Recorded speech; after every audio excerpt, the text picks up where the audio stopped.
Howdy, folks. Happy Friday. Thank God it's Friday. It's Russ on the road this time around. He's in Pittsburgh. I'm in the lovely, beautiful Cheektowaga, New York, and Kevin is in Michigan. Excuse me. I was having a brain fart there. We will start with Russ, the pre-show. Go ahead, Russ. So at least 3 times yesterday, once on ESPN, once on Twitter, maybe 2 on Twitter, and it's probably more. That after the Thursday night football game, when the Browns won, the commentary was, well, they should be 3-0, but they collapsed against the Jets. And I'm thinking, no, they shouldn't be 3-0 because they didn't deserve the win in that game. Right. Like, that's just the way sports is. And I don't know when we got away from this, but now we're like talking about what a team's record should be because they lost to a team that were expecting to beat. And it's like, when did this become like a narrative, like that's actually on broadcasts and even like and somebody who's covering the Browns is like, yeah, well, they should have been 3-0. And it's like, but they're not because they lost the game. If you use that logic, they should still be 2-1 because they should have lost to Carolina, but they rallied late in the game against like that's Carolina. The way this league is. That's just the way this league is. I mean, it's a fourth quarter league. I mean, Kevin talks about it all the time. We saw, Tua throw 4 touchdowns in the fourth quarter, something like that. It's a fourth quarter league, right, Kev? I mean, yeah, no, I don't get that either. I'm with you. I mean, you do hear that way too often in sports. Well, we should because we didn't. Well, you didn't. So right. You didn't. So you didn't. So you shouldn't have. So I mean, that's the hardest thing. I mean, you can't win them all, and you can't. If everybody won all the games they were supposed to and lost the ones that they were supposed to, then we wouldn't even have to play. We'd just say, okay, we'll project the Browns at 9-7. Oh, that's your record. Don't even show up. We'll just give you 9-7. So yeah. So okay. Let's get it started. Hello, Hockey World. Today is Friday, September 23rd, 2022. I'm Russ Cohen from Sportsology. Kevin Allen, Hockey Buzz. And I'm Michael Agello, and this is the HockeyBuzzcast here on HockeyBuzz.com. Let's start with training camp stuff because I was up in Toronto the last 2 days at Leafs camp. First day media, second day on ice. Russ, they were monitoring what was going on in Philadelphia, and that was where we'll start because John Tortorella, as expected, I think we all expected him to be sort of an authoritarian despot when it came to training camp. He sent out the email to all the players saying, you better be ready, you better be in town by 1st of September. I mean, it sounds like, even though most people expect this team to be in the bottom of the league, he's going to establish his, workmanlike effort in terms of what he wants out of his team. But yesterday, the reaction was a little stark at him practicing without pucks and skating his players for a long period of time. Yeah, which is basically all they did. And the issue with that is, with the no pucks thing, is you only have 18 days in training camp. You have a game tomorrow, and then you're going to have to start cutting down, right? Because there's like 71 people in camp. I've been talking to a young player here, and then just asking around, and nobody likes what Tortorella did simply because it's not productive. Like, if you think that's getting somebody in shape, it's not. So you already put the warning out that they should come in shape. So I'm sure they came in shape. So really all you're doing is kind of proving your point and showing off to the media because, like what this younger player told me was, usually when that happens, it's a closed camp and media is not even there when it's happening and nobody talks about it. But this time it's the opposite. So it's like, all right, if that's what he wants to do, that's fine. But I don't know if that's productive. Well, I don't disagree with you, Russ. I mean, that's not how I would do things. But I think what Tortorella was doing was putting an exclamation point on what he's been saying. And, I've talked about this a lot. There's always a bit of a misconception that Tortorella is about shot blocking and defensive work, but it's more complex than that. What he's about is being hard to play against. And, in order to be hard to play against, you have to be in, great physical condition. And he just expects you to be on your guy all the time.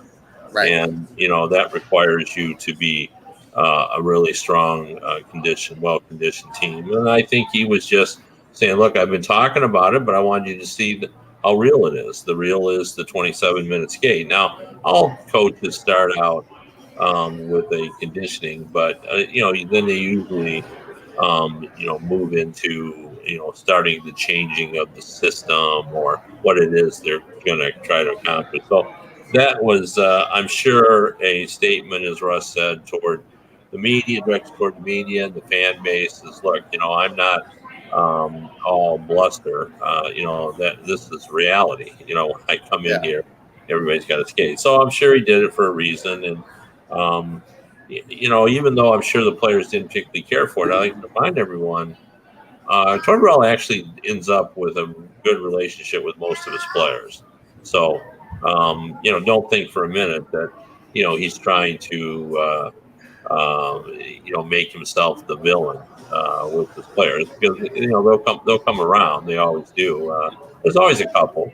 Yeah. The interesting part today is that they're doing scrimmages today. So it's kind of like they're missing a middle step there in my mind. Yeah. I mean, this is what Toronto did. They had, two groups, two segments. They brought the players out. They did the Herb Brooks, again. They went like blue line and back to the goal line, back to the goal line, back to the goal line. So they did 3 rushes. And everybody after the third rush was gassed. But they did that. Then they did a couple other minor drills, and they went back to the locker room. They did it. They flooded the ice, and then they went out and they did like some sort of line rushes and 3-on-3s. Went to both pads at the Ford Performance Center, so they utilized both pads with whatever drills.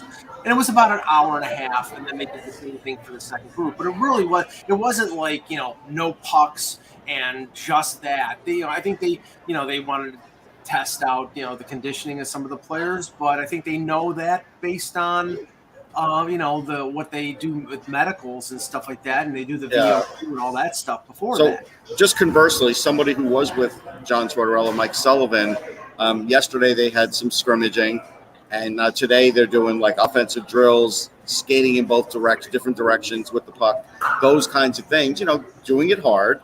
But I just feel like when I'm watching this camp and looking and hearing about the other one, that I feel like this camp is the one that's doing it right. Yeah. Now, some news, and some expected, some not as much. I mean, when training camps open, we find out about the injuries that are either still lingering, or players are still rehabilitating, or that they're not going to be available. The ones that are not surprising, we found out, Russ, that Ryan Ellis.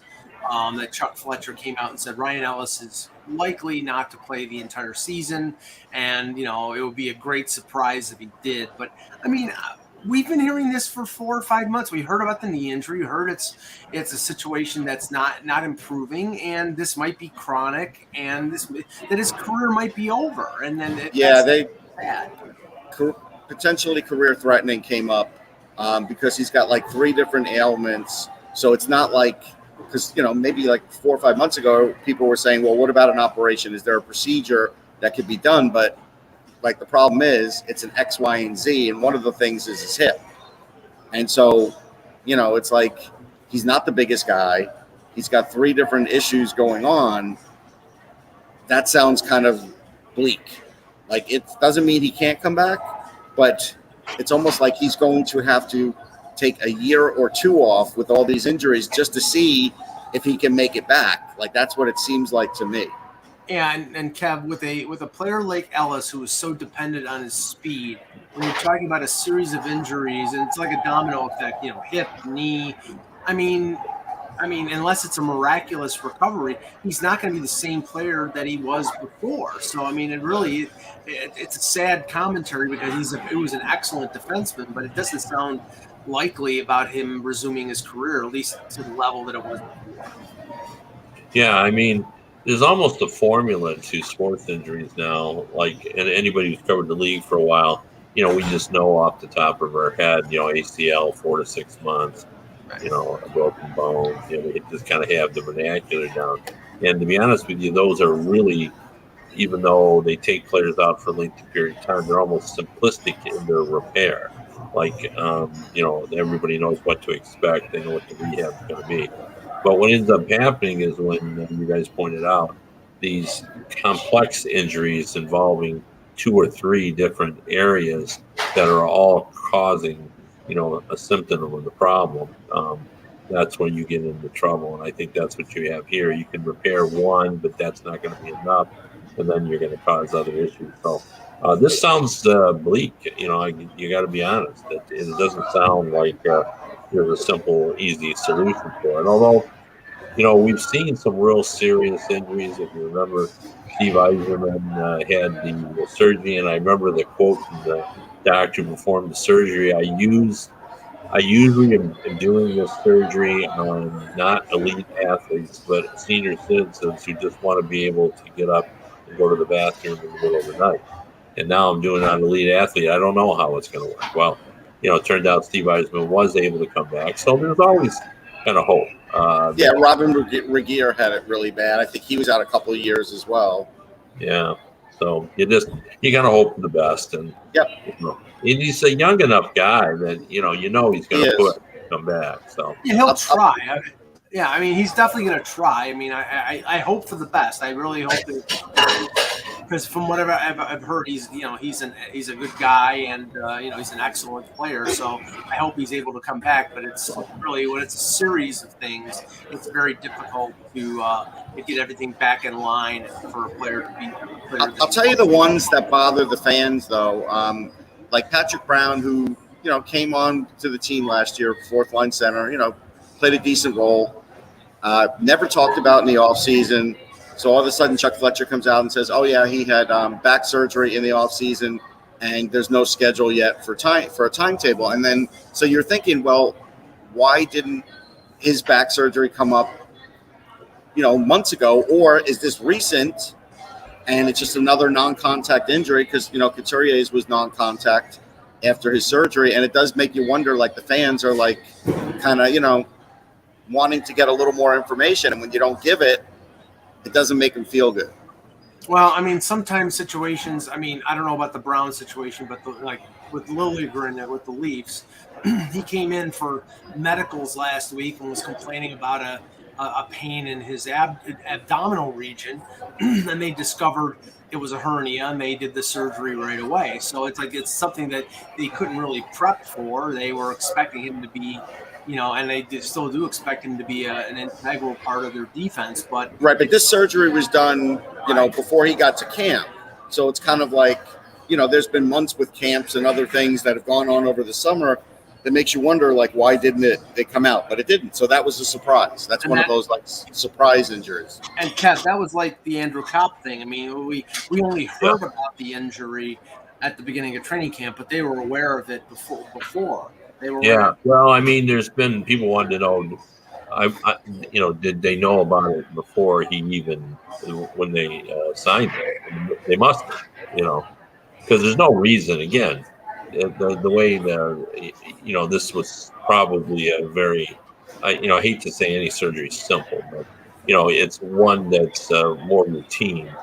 So they were kind of probably not the least bit concerned about it. So, we'll see. I mean, he's supposed to be back at the latest, and they keep using that phrase, at the latest, the first week of the season. He's skating now at the camp. He just is not participating in any of the practices, or he's not going to be in any preseason games. Yeah, I do want to caution Don B. He's like, well, HIPAA laws regarding medical issues. That's why you don't find out, but you do find out when you don't have to know specifics. You don't have to know every little detail. But when a guy's hurt over the summer and isn't in camp, you should know.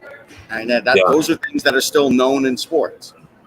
Here's my take on it. I was involved in battling for injury disclosure. I had long conversations with Bill Daly on it. And Bill Daly, who's the deputy commissioner, is usually receptive. He was for me anyway as president, to at least discussing what it is we're trying to accomplish.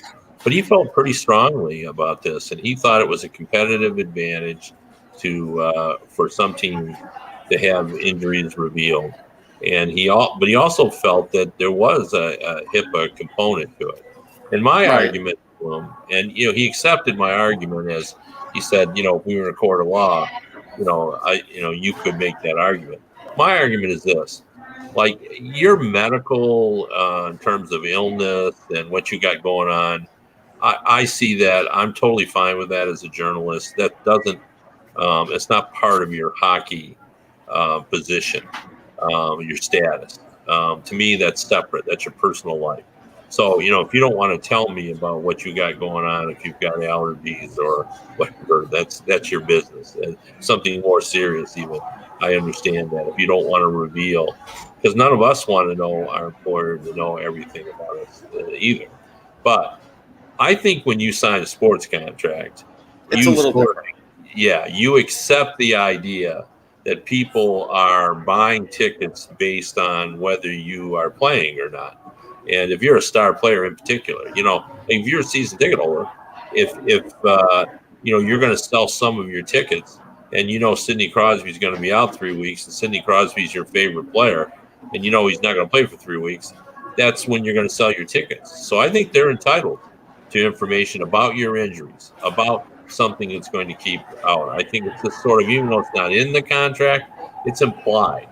It's implied that I'm a professional athlete, so I'm gonna have to, let people know about my injury status. Now, I don't know, some people don't accept that, but I think it's a reasonable argument. I've made that argument before.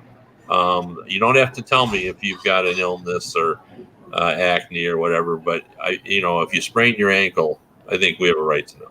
And I honestly, I'm surprised it hasn't become more of an issue. I mean, we talked about it last year when the advent of the sports gambling started to infuse itself into the NHL as a main advertiser, and how I'm surprised they didn't press more for more transparency, because obviously if, say, Austin Matthews has a cold, or Austin Matthews has a sprained ankle and he's not going to be in the lineup, sometimes you don't know about that until the day of the game, or what goaltender. If it's Andrei Vasilevsky playing against Toronto, then the odds are going to be a lot better than it would be if Brian Elliott plays. And sometimes John Cooper doesn't tell who the goaltender is until like the morning skate. And most of the betting happens a day or two before. It's not like day of or hour of or things like that. So I'm surprised there isn't more a call for transparency when it comes to that. I do have a contract update too, if you want to hear it. Go ahead. So listening to Sirius XM this morning, who I work with a lot, Scotty had Brett Severin on from Dallas and mentioned that with Jason Robertson, his belief was they were kind of waiting for some of those other contracts to get out of the way, like Kyrou and everything, to see where the numbers were going to be at. They've been talking, and he did say, look, there's always a possibility that it ends in a 3-year bridge deal. So he did say that. So I don't think Stars fans should really worry. I think Jim Nill's really skilled with this. He kind of knows. He's been through the wars with that. So, yeah, he may not be there at the beginning of camp, but he'll eventually be there. We'll talk more about Dallas in a little bit when we talk about I want to address the contract situation. I'll also talk about gambling, but just the contract. The issue that the Stars had and the complication of it is they only have just over $6 million left in cap space. So, his bridge deal for 3 years is going to test that. Right. He scored 41 goals last year. He didn't just have a good year; he had a great year, and he knows, and the Stars know, that he's their most important offensive player. And so that's where the rub has been. 6.3. 1 year deal, 5.8, somewhere in there, so you can keep a little to go up and down. But 6.3 is just not quite enough for a lengthy deal, not in today's environment. So it is a bit tricky. So they're going to have to decide what they're going to do there. With regard to gambling, and I've talked about this before, but I think it is going to come to a head. I've written enough in the gambling world to kind of know some people. And first of all, the hockey betting isn't as strong as they hoped it would be. It's still a lot of money for both the league and for people, but it is small, tiny in comparison to base or football and basketball and everything else. However, even though the betting industry doesn't care about the injuries of the starting goalies, the bettors do care. And they think that somehow they need to know these things in order to bet. And they think that's hurting it a little bit, in addition to the fact that we have empty net goals to change the outcome significantly in the last 2 minutes. But, it's a big deal. So I've been told from people within the gambling industry that if it doesn't start to get better in terms of the number of bets being laid, that they are going to address it and point out that the NFL and the NBA are a lot more cooperative. Yeah. And they help. And as like I said, the betting industry itself could care less because they know that's not really what determines outcome. But bettors think it is. I mean, they really do. They really think that if they know the goalies, they've got a better chance of picking, or if they know who's going to be out. Yeah, I mean, even if there is transparency, there is a way of gaming the system. I mean, Bill Belichick basically makes half of his team questionable, back in the day, and then most of those players play. So, but they changed that in football. It got a little stricter now. Yeah, it's a lot stricter in my opinion. Yeah. So now a couple other things injury-wise from the Vegas infirmary, we found out it was confirmed Nolan Patrick will be out the entire season with his injury. Robin Leonard obviously out for the entire season. Russ, the Sean Couturier's update was week to week. It doesn't sound like we're going to see him anytime soon. I think it's month to month, honestly. Which means what? We're not going to see him until Christmas. I mean, I think Christmas would be a good time to start looking for him. Look, he could skate now, but it's just a situation where I think they're worried about a disc in his back, and so you have to sort of be careful about it because he just had surgery, and so I think they're going to be very precautionary with him, which is fair. And Joel Farabee had the Jack Eichel surgery, so he's been skating in camp. He just can't have contact. So, but still. Again, like when Eichel came back, and this is what people are kind of like forgetting how Eichel came back. So when Eichel came back, yes, he was thrown into a world that could have contact, but they still were kind of worrying about his minutes and everything else. And so with Farabee, if he comes back and there is also just automatic contact because he's not going to get sent down, they're going to do the same thing. They're going to, not give him 15 minutes a game to start because they're going to see how he does. Because even though it's similar surgery, everybody's different. So I think that, because people were like, well, look, Farabee's in camp. He's probably, close to going. But it's like, no, there's still a lot of strengthening that has to be done before he can get out there and really take the rigors of the game. Skating's just a part of it. Yeah. Now, the one interesting scenario, and we'll have to track this, Jonathan Bernier, who I think everybody assumed was done for his career because of the injury. I think it was a hip. I think it was a labrum, or at least that he was going to be out a significant period of time. He's been skating with the Devils. Now, they went out, they got, they brought back Blackwood. They brought in Vitek Vanacek. They went out and signed a number of players. They're almost up against the cap. And if Bernier comes back and wants to play, Russ, this is sort of like a Ben Bishop situation. He's trying to come back. He's trying to play. And if he does, they're in cap trouble because now they can't account for his $4.25 million salary. No. And they like Vanacek. So then would they trade Blackwood? Maybe that's what would end up happening.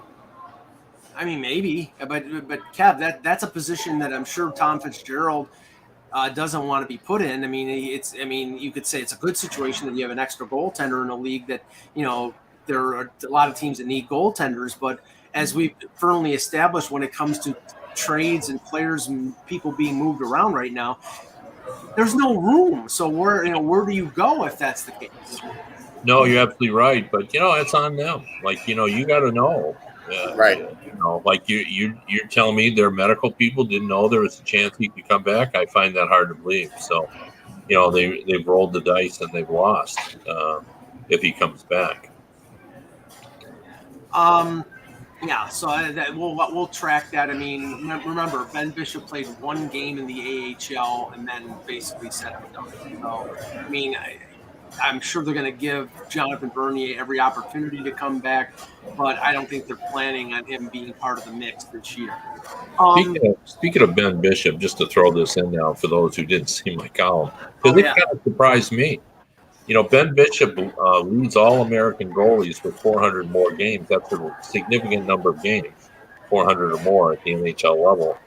Best goals against average, best save percentage all time. So that's a pretty impressive. And he's 7th in shutouts. So, when you say best American goalies of all time, Ben Bishop does not roll easily off your lips. No. But you know what, though? For whatever reason, Kev, he never has. Even when he got shunned by the Olympic team, I remember he was injured. Like he did something so he couldn't play in Philly, but I saw him in the press box, and I said, "Hey, just so you know, I'd have put you on the Olympic team. I don't know, how that happened." And he appreciated it. He's always never gotten the full recognition, I feel. Yeah, no, I think that's a fair assessment. He's always been a little undervalued. And if you look at his shutouts, Jonathan Quick is the both the active and actually the leader in career shutouts for an American-born goalie. And I believe Ben Bishop's, in fact, I know his shutout per number of games ratio is better than Quick's. Wow. Quick's played a lot of games. And so. what an odd career. If anybody remembers, he was a St. Louis draft pick. He didn't get to the NHL till like age 26 or 27. I think he was older. Then he gets traded to Ottawa, and he played a brief time there. Then he gets traded to Tampa, where he played a number of years and played very well. Then he moves on. I think he was the backup in LA to Quick. He was traded as a rental. Then he went to Dallas and put up some good years there. I mean, I've never seen a goalie as good as him move around as much as he did, Kev. Yeah, no, you're right. He's been a journeyman, and he did start late. I'm not sure it was that late, but he did. I'll look it up. Yeah.